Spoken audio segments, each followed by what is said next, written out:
Hello, my name is Clairmont, and in this video we will be talking about the South Korean film Kundo, Age of the Rampant, which is an action thriller movie with some comedic aspects.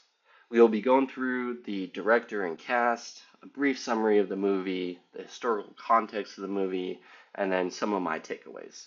Now, to start off with the director, Yoon Jong Bin, also please mind my Korean, I'm still learning, but he's also known for directing movies like Nameless Gangsters, Rules of Time, The Spy Gone North, The Unforgiven, and Narco Saints. You have larger actors who are the main characters. So our antagonist, Jang Don-won, plays Jo Yoon, who also stars in movies like Peninsula and then a newer show called Tempest. And then our protagonist, played by Ha Jung-woo, who plays Do Mo-chi, also stars in The Yellow Sea and The Chaser.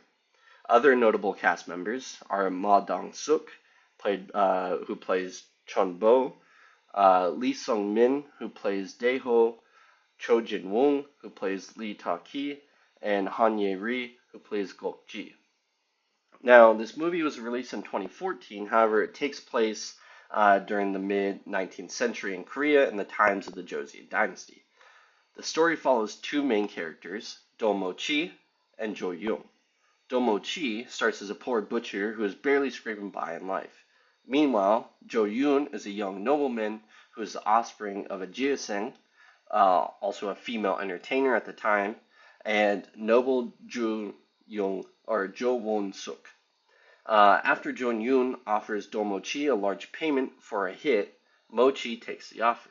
However, Mo-chi doesn't go through with the plan and escapes while leaving the pregnant woman alive. The pregnant woman being the hit that Mo-chi was supposed to follow through with. Eventually, Jo Yoon is confronted by Mo-chi, in which we see Jo Yoon's martial arts talent come through, which plays a big role in the movie. And eventually, Jo Yoon retaliates by having Mo-chi's house burned down, which ends up killing his mother and sister in the process. In his sort of revenge arc way, this leads to Mo-chi being reborn into the Kundo group. So, historical context of this movie. The Joseon dynasty, also known as the Yi dynasty, was the longest reigning dynasty in Korea, holding power from 1392 to 1910.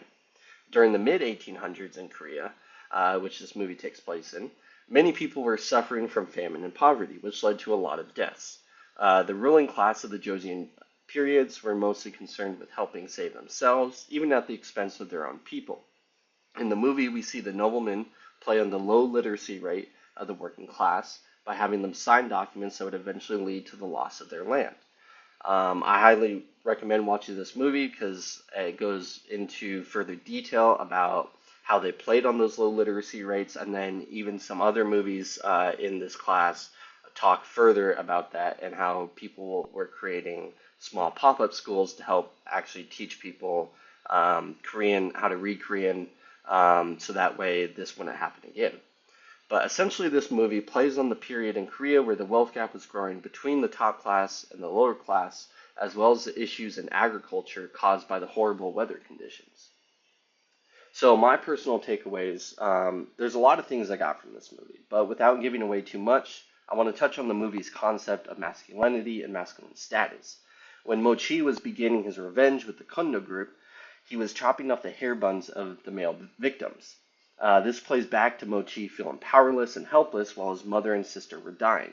Also going quickly back to the hair buns, it was a symbol of status and a symbol of masculine status during the time period. So by not being able to save them, he was essentially, quote unquote, stripped of his manhood. We see this come back into play as he is chopping off the hair buns of his male victims. Essentially, he is trying to take away the very thing that was taken from him by the same people, in which that is being his manhood. So, final takeaways from this movie. Kundo, Age of the Rampant is one of my favorite South Korean films, especially that we watched in this class. It displays beautifully shot scenes with a mix of dramatic zoom-ins, quick cut action, and perfectly placed slow motions. At the same time, the added humor between the action shots makes for a well-timed and fun film. Overall, I rate this film an 8.2 out of 10, and a must watch for any of those interested in either South Korean history, movies in general, any action fans, or anyone interested in the Joseon period. Thank you so much for watching. I hope you enjoyed this, and please go watch Kundo, The Age of the Rampant.